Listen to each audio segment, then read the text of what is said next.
Welcome to week number 3 of State Champs Indiana Extra Point. I'm Greg Rakestraw, Bob Stampazzi. Over the next 30 minutes or so, we'll kind of walk you through everything that happened in week number 2, kind of some big picture thoughts as to what's happened in the first 2 weeks of the season, and obviously focus on this week because, well, every week is important, but for many leagues, this is when conference play begins, especially if you're in an 8-team league. But we always start things off by talking about the games that each Bob and I saw during the course of a week, and remarkably, they finished with the same score this week. You had Alec and the Bash. It sounds like a buddy cop show. It's not. Alexandria and Wabash, walk us through what happened. Well, Alexandria jumped out to a quick lead. They got an outstanding quarterback and a Mets kid, 6'1", 200-pound, left-handed thrower. Did a great job. Wabash couldn't answer his defense when he threw the football early. Then the Apaches come storming back, have one of the leading receivers in the state of Indiana, Bryant Boggs, and he made a great catch. And all of a sudden, Baker makes a catch, and the Apaches go up, and it's back and forth in this slobber knocker, and the score is 36-34. We're at the end of the game. Alexandria is going for 2. Come up a little short as Wabash knocks the ball down in the end zone, and the Apaches come away with their first win of the season, 36-34. So 36-34 was the game that we had, and I say that instead of me because I was actually doing a little soccer on Friday night. So it's the 1 week of the high school football season that I will miss, but where we filmed this at the ISC Sports Network, our featured game was Lafayette Jeff 36, Lawrence Central 34. Massive win for Lafayette Jeff. Again, they have gotten as far as Carmel in the sectional final each of the last 2 years. Lafayette Jeff now would not see Carmel until the North Semi-State in 6A, as they are going up into the region and up against the South Bend area schools like Penn in the sectional and regional round. This was a new addition for Lafayette Jeff on the schedule. This replaced a game against Western, solid 4A team, and by the way, had a great victory against Western Boone on Friday night. But this is a game that Jeff wanted to schedule to really kind of be a measuring stick game. And yes, LC is towards the back of the mic and not towards the front end. But knowing that Lafayette Jeff is not playing Marion this year, it is still the best team they will play during the regular season. And for them to get a win in LC, that's huge for Pat Shanley's team. Really big. And look now, they're putting some points on the board. Yep. And they're going to be causing a lot of headaches for a lot of people. This is an offense that's on go in overdrive right now and playing really exceptional football at beginning of the season. Well, that's where you want to start building, and that's exactly what they're doing. And again, let's point that out. Again, the best 2 teams last year in the North Central Conference were Lafayette Jeff and Marion, and it frankly was not close. 10 teams in the North Central Conference. Teams, though, are electing. Some leagues with 10 teams are playing a full round robin and play nothing but conference games. Correct. The North Central Conference elects not to do that, which means you rotate who your opponents are. Last year and this year, the 2 best teams in the league, Jeff and Marion, are not playing each other. So with that, I would expect to see 2 7-0 co-champs in that league 7 weeks from now. And I agree. And TRC did the very same thing this year. They went to a 10-team conference. They're playing 8 games in conference and 1 outside. So, in other words, somebody had 1 non-conference game they wouldn't let up. And yeah, or 2 somebodies. Well, said 1 non-conference. Well, you look at Peru. It's really Peru-Logansport, the longest running rivalry in the state of Indiana, and I wouldn't give that up either, to be honest. By the way, congratulations a week belated to Peru for ending a losing streak and beating Logansport in that season opening game back in week number 1. Now, Lafayette Jeff winning at LC, that has been somewhat indicative of some struggles for the most power of conferences in the state of Indiana. Oftentimes, the MIC has been referred to as the SEC of Indiana.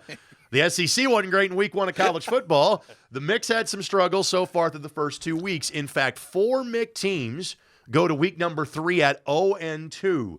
LC is one of them. Ben Davis is another. Center Grove is in that mix that is 0-2 to start the season as well. And Pike would be the 4th team. As you could saw the wheels turning. I was doing the math in my head trying to think about who team number 4 was. Let's talk about Center Grove because they just played back-to-back state champs to open the year. 6A Warren Central lost by 7. But then New Pal, the 5A state champs, a 4A school in enrollment, because Lord knows the New Pal people can't get more than 2 words into a conversation without letting you know they're actually a 4A school playing in 5A. But congratulations to New Pal as they have knocked off Center Grove for a second consecutive season. They're a beast, but let's go back to Center Grove. This is a team that you would say, man, they're struggling, they're 0-2, but look who they played. And the biggest thing they have to do right now is get that confidence level back where it needs to be successful, if they're going to be successful. This week, I think, is really the turning point if you're a Trojan from Center Grove. And this is what I would also say. Center Grove was in a similar position last year. Now, if you're 0-2 and you have Carmel coming up in week number 3, you're not exactly thinking, man, we got ourselves a cupcake so we can get to 1-2. But it's what Center Grove did a year ago. Now, the difference was that game was played at Skillman. That game was played at Center Grove in week number 3 last year, the Copper Kettle match that Center Grove won. They would finish 9-4. In other words, they don't lose one more time the rest of the season. It would make it to the semi-state where they nearly knocked off Warren Central on Warren's way to a 14-0 season and an undefeated championship. Might be different this time around because Carmel was thought to be the number 1 team in the state coming in. They lost their opener at Louisville Trinity. They then bounced back and beat Noblesville handily as expected in week number 2. And so even though there's already been a conference game played in the MIC with Warren beating Center Grove in week number 1, this game is huge every year. This game is massive for both of these two teams. Oh, no doubt about it. But you look at Carmel now coming in 1-1 versus the 0-2. That's the big thing that you look at. We've got to win under our belt. We're going to go play Center Grove. Let's see if we can knock them down to 0-3 in Center Grove. Well, they're going to try and make Carmel go 1-2 and get their first win. So this is going to be, I think, a big week in the MIC. The other game that really caught my attention for week number 2 in the MIC was Ben Davis being beaten by Avon. And it wasn't so much that Avon beat them. It was the score in which Avon beat them. That game was not close from the very beginning. Avon is now 2-0, a team that not many folks were talking about because of the graduation losses they have dealt with the last couple of years and off of last year's team, namely Sampson James, now playing down at IU. But Avon thumped Ben Davis. Ben Davis had a rebuilding year last year, but now they're 0-2 to start this season. How many people in the state of Indiana be talking about Ben Davis going 0-2? Right. And that's the thing that shocked me, too, is the fact going 0-2. But you're right, when Avon sits there and puts on 41 points on the board, that is huge to come up against Ben Davis and only allow them 17. One other game that I want to talk about, one other team I want to talk about from what they have done in each of the first 2 weeks. We go all the way from 6A down to 1A. Number 1 Lutheran. Congratulations to Dave Pash's team because they basically start their season, I wouldn't say by playing their 2 best teams because in their league, in the Indiana Crossroads Conference, which has become the best small school league in central Indiana, they play great teams throughout the course of the season. They still got Cecina coming up on their schedule amongst others. But in week 1, 1A Lutheran beat their next-door neighbor in 4A Beech Grove. Last week, they knocked off a ranked 3A school in Cardinal Ritter. This is a Lutheran team that has made the semi-state round in 4 of the last 5 years. But they have never played at Lucas Oil Stadium for a state championship. This might be their year. Congratulations to the Saints. 2 awfully good wins to start the year. Well, it's huge. And you sit there, we talk a lot about the 6A, the 5A, the 4A, the power in those leagues. But then again, 1A this year to me is stacked, packed, and racked with everybody loaded up. Well, you've got 9 teams that are 2-0 as far as the top 10 teams are concerned. And I know at least a couple of those in South Adams and Adams Central will be playing each other in the very near future. We'll take this quick time out. When we come back on State Champs Indiana Extra Point, we will talk about those big Week 3 matchups that will be eyeballing going into this weekend. Thanks for joining us. Back in just a moment. And as always, we're presented by Lawrence Technological University. I chose Lawrence Tech for the architecture program and volleyball team.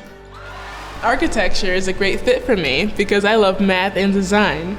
Now I combine them with technology to create beautiful structures. At Lawrence Tech, I didn't have to wait until my 3rd year to start designing. Our hands-on education begins right from day 1. And I'm really excited about LTU's Design Center in Detroit. Lawrence Tech, where Blue Devils dare.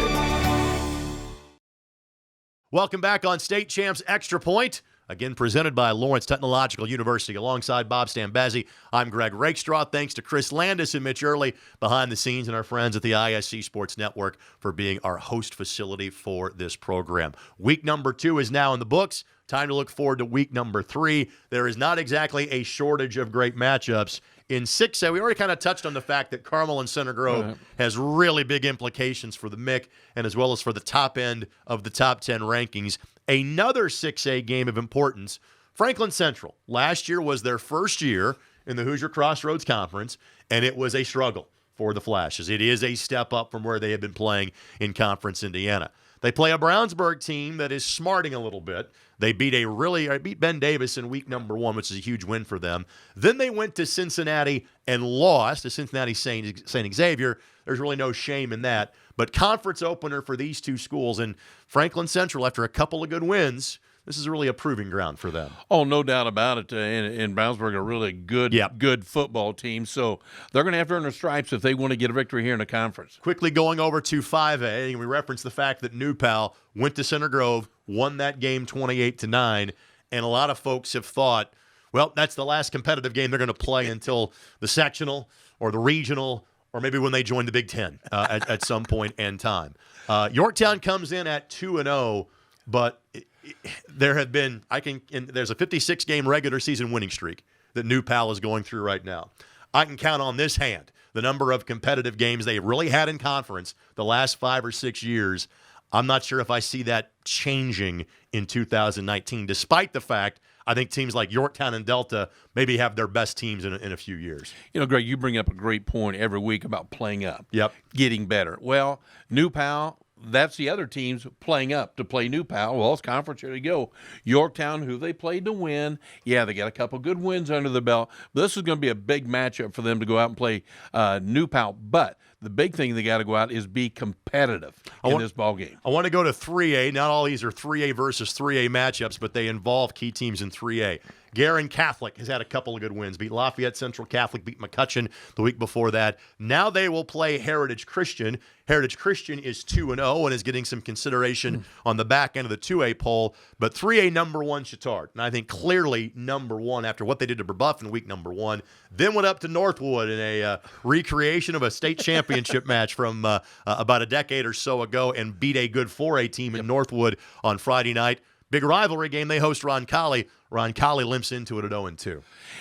Interesting matchup. Yep. Needless to say, as you said, limp in. Yes, they do. Coming off that huge one up at Northwood, because that is football country. Yep. When you go up north around Bremen, Napanee area, it's Northwood football. So now coming out off of that, big win coming up against a local rival. This is going to be big. All right, in 2A, one game I want to get to as far as involving a 2A school versus a 4A school, but also, as we touched on, kind of the opener of conference play, although these two may be in different divisions.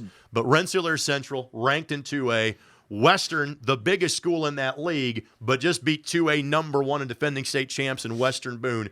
Again, there are so many good teams in this conference in separate divisions even, but those are two really good football teams. It's going to be a slobber knocker. I mean, these guys are going to get after it and going to play some football.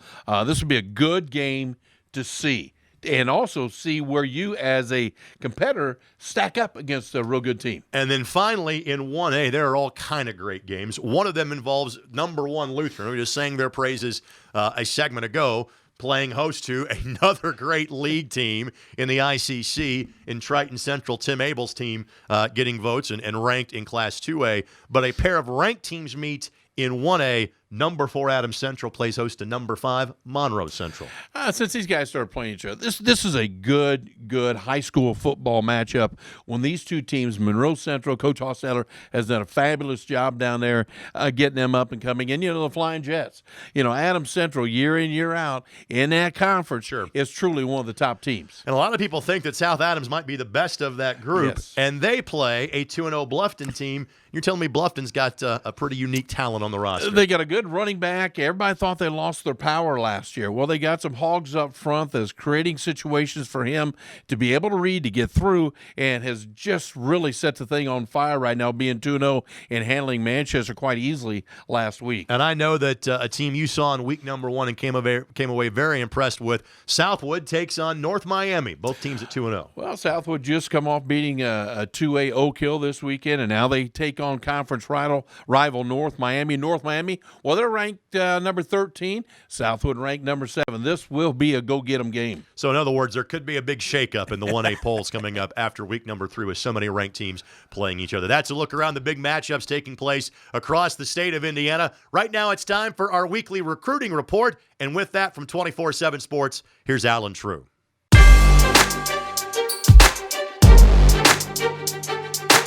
This is Alan True from 24/7 Sports with this week's State Champs Recruit Report.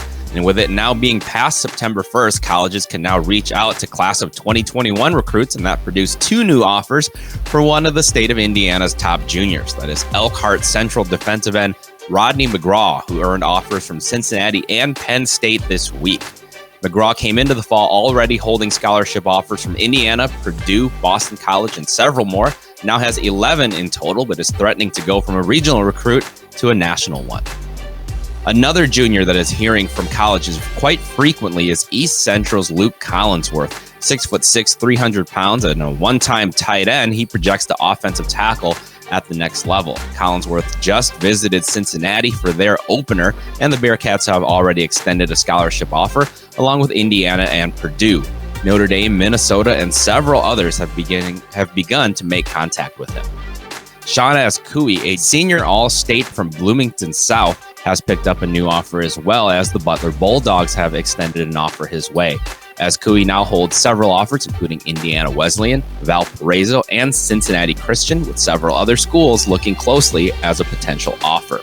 For this week's State Champs Recruit Report, I'm Alan True.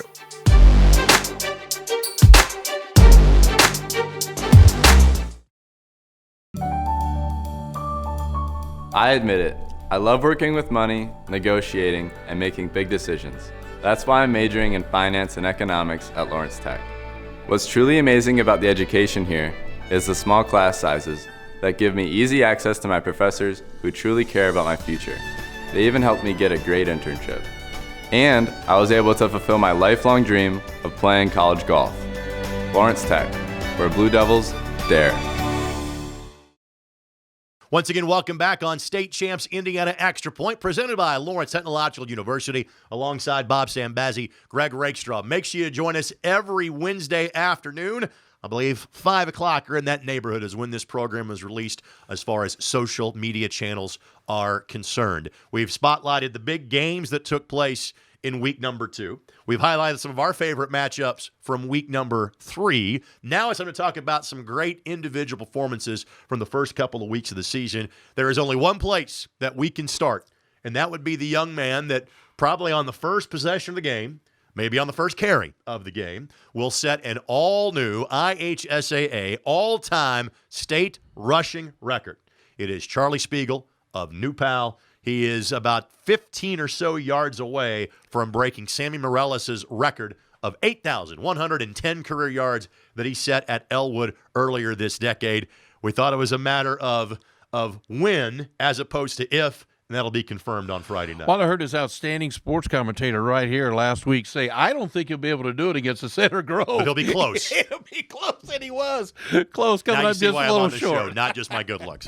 But you look at a kid, this is exciting. Truly exciting. History is going to be made this weekend. And that's what's exciting about high school football. One of the cool things is that kind of the story of Sammy Morales has been kind of brought up in conjunction with this. And Sammy, for having over 8,000 yards rushing, did not play college football after his high school days. So my hope is that he will be in attendance at the game on Friday night. And there is something being done to kind of recognize him. And I can remember kind of the different people that have held this record over the years. Otis Shannon from Cathedral about 20 years ago comes to mind, and how it's kind of the torch has been passed.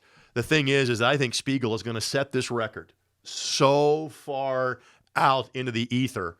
I would imagine, let me knock on wood so he stays healthy for the rest of the year, 10,000 yards. 11,000 yards by the end of this season. That's again, every time we think there's a record that cannot be touched, somebody goes out and breaks it. But there are two, and one is about to happen on Friday night, that I think will be put so far away from everyone that they'll never be touched. One would be Bud Wright's all-time wins record in the state of Indiana of over 400 and still going. The other one, to me, would be Spiegel's rushing record, which I think will be somewhere north of 5 digits by the time we get to Thanksgiving weekend. As they say in Colorado, rare air. And that's where you're going to be here with this running attack this kid does. All right, other running backs can be at Pikes Peak. That dude's Everest. That's how rare the air is for Charlie Spiegel. Now, speaking of state records, this actually happened a week ago, but he continued his prowess in a victory against McCutcheon on Friday night. Congratulations to Kyle Adams. He had 571 yards passing in the loss to Lafayette Jeff that we talked a lot about last week, 74-66. Remarkably, he broke a record held by a former Lafayette Jeff quarterback in Mike Vlahojorge from back in 2003 when he had 560-ish yards passing in a victory against Richmond. The James Madison commit now has 786 yards passing and 9 touchdowns through 2 weeks. Again, a lot of the pieces graduated, namely George Karloftis, who we saw starting for Purdue in week number 1 at Nevada, but Kyle Adams is still there, and he is going to have a tremendous senior year. You know, we talk a lot about these records getting ready to be set, but the big thing is getting out and really witnessing special student athletes. That's what's key, to go out and really say, and then you're going to say, oh, this is special. Now, there are certain, levels of football or certain teams that you view as being pass happy. When you see big passing numbers at a West Lafayette, you go, that sounds about right. In 6A football, again, you expect every school of that size of a quarterback that can really air it out. You normally don't talk about massive passing numbers at the 1A level. But let me tell you about Logan White from Park Heritage. And if you're like, Park Heritage, that would be the merger of Rockville and Turkey Run. This is their second year of playing together as one high school. He has thrown for 735 yards and 9 touchdowns in 2 weeks, including 404 and 5 touchdowns against Covington on Friday night. I actually was just reading that last night, and I said, get out of here. This is 1A football. Right. I said, this is remarkable stuff, because normally you've got one guy that can catch the ball. You got to have more than one person be able to catch a football when you're throwing for that type of yardage. Normally in 1A football, you're thinking about rushing records. So with that, let's say about Jake Falk from Churubusco. Busco is 2-0 to start the year. 569 yards rushing, even more than Charlie Spiegel has so far this year, and 7 rushing touchdowns through 2 games. They're not a big backfield when you look at Churubusco, and I saw him come off the bench a couple years ago. He was impressive. Now you're watching him. He's outstanding, and this kid carries the load for Churubusco, and that's another reason why they're 2-0. All right, so then again, some of the players that we're spotlighting going into week number 3 for their great accomplishments so far on the season. Before we go any further, let's toss to our buddy Lauren Plant, the host of State Champs Indiana, which you can see on Fox Sports Indiana throughout the course of the week, debuting each and every Sunday morning for what's coming up on this week's episode. Hey, thanks, Greg. Coming up this week on State Champs, we've got a ton of Week 3 football highlights, including West Dell at Park Tudor, Lebanon at Danville, our main event, Twin Lakes at Tipton. We'll also have a package of games on the gridiron from Fort Wayne and Terre Haute. Cross country, boys soccer, golf, and boys tennis too, plus 24/7 Sports' Alan True with an exclusive recruit report. It's all on State Champs High School Sports Show, airing Sunday morning at 10 a.m. Eastern, 9 a.m. Central, Fox Sports Midwest, and throughout the week on Fox Sports Indiana. I've always been really good at math and science, and I knew I wanted to work in healthcare, but not as a doctor. So I chose Lawrence Tech's biomedical engineering program. I've pushed myself to take internships, like this one, at a hospital in an orthopedic research lab. Thanks to Lawrence Tech's unique, hands-on style of education, I'm graduating with a published research paper and a job. Lawrence Tech, where Blue Devils dare.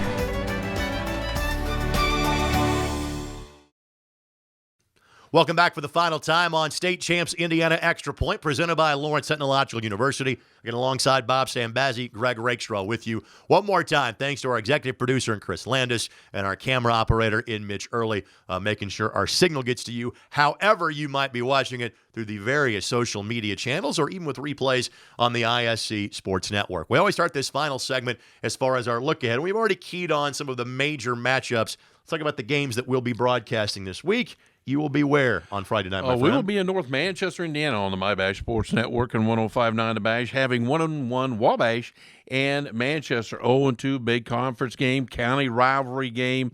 Wabash, big win, big confidence coming off their win last week, and they've got to be able to stop Trey Clark, the wide receiver from Manchester, and yet Manchester has to stop Boggs and Baker from Wabash. So this is going to be an interesting matchup, I believe. Not a lot of numbers, but a lot of heart out there, and that's what high school football is all about. All right, so you have a local rivalry in Northeast Indiana. I have a local rivalry in Central Indiana that tends to kind of cast volumes across the state of Indiana. I think a lot of people going into the season would have said, hey, maybe these two teams see each other again in a state championship game, and I'm not sure that we should be writing that off going into week number 3. But the records that you mentioned of teams is the same that I will have at Carmel Stadium coming up on Friday night. An 0-2 Center Grove team that, when we talked about CG early on the show, we have neglected to mention Carson Steele, their star running back that had just shy of 4,000 yards in his first 2 years because he's only a junior. He has been out with a hamstring injury. Now, I will cite my source on this. Kyle Neddenrip wrote about Carson over the weekend and kind of his 5 things to take away from week number 2. You'd expect to see Carson Steele back on the field in the near future. I don't know if that means for the Carmel game coming up on Friday night. It would be nice because it is a Center Grove team that defensively they have been solid. Yes, I know they're 0-2. You allow 21 points to Warren. You allow 28 points to New Pal. It tells me actually your defense is kind of doing their job. It's the offense that has struggled, which is not surprising because they are so young. Literally, their quarterback in Taven Jackson, very talented. You might know his older brother, Trace Jackson Davis, as in Mr. Basketball last year. And Taven, pretty good basketball player in his own right, but he's a sophomore. All of the skill position kids that see regular time for Eric Moore are sophomores or juniors. So they are literally learning on the job. One more time. How do you learn on the job? Defending 6A champ, defending 5A champ, and in week number 3, go play the team that's likely the favorite in 6A going into the season. Welcome to the schedule that Center Grove plays because their other non-conference game in week number 9 happens to be Cathedral. Anyway, focusing on what's happening here in week number 3, Center Grove and Carmel. It's a game you can see on the ISC Sports Network, statewide on Comcast 81, as well as in the Indianapolis area on My Indy TV 23, with coverage beginning at 7 o'clock. Other games that State Champs will be focusing on this coming week. Twin Lakes will be at Tipton. Aaron Toll's team, always outstanding. They're reloading a bit. But frankly, the Blue Devils are a team you expect to go deep into the tournament every year. Can't argue that, and he does such a great job. But the thing you look at with him, too, he has a staff that's been with the Toll family down there forever, and that's one, I think, a solid piece that you look at that size program. Toll has been coaching at Tipton since the beginning of Western civilization, somewhere along that line. I think they're on first-name basis with dirt. Since Indiana was settled, whenever that case may be. Lebanon is at Danville. This is the opening week for all the schools in the Sagamore Athletic Conference, being in an 8-team league. Danville did a good job of kind of rebuilding on the fly last year after making the semi-state the previous season. 0-2 start. And a loss to Mooresville is there's no shame in that because Mooresville is one of the best teams in 4A under head coach Mike Gillen. This is a big chance for Lebanon to make a statement in terms of potentially making a run for a Sagamore Conference championship. Couldn't agree more. Lebanon's playing some pretty good football. This will be a good match right here. And West Dell is at Park Tudor. Park Tudor, a program that has had to drop some games the last couple of years. They've got a brand new head coach. They've got a lot of home games, playing an independent schedule this year, and Park Tudor's hoping to build some positive momentum for their program. And West Dell, a team, they can come out and play. Had them a few weeks ago in a scrimmage, a team that is very methodical in things they do, and this should be a good matchup. Hopefully the fans get along because at Park Tudor, West Dell fans, you're sitting on the same side as the home side. So show your face of sportsmanship when you're visiting the near northeast side of Indianapolis, and I live about 15 blocks away. Honk as you drive by and enjoy the rest of your weekend. Bob, always a pleasure, my friend. We'll see you next week. Yes, sir. Be safe. For Bob Stambazzi, this is Greg Rakestraw. Again, thanks to Mitch and Chris behind the scenes. We'll do it again next week as you've been watching State Champs Indiana Extra Point, presented by Lawrence Technological University.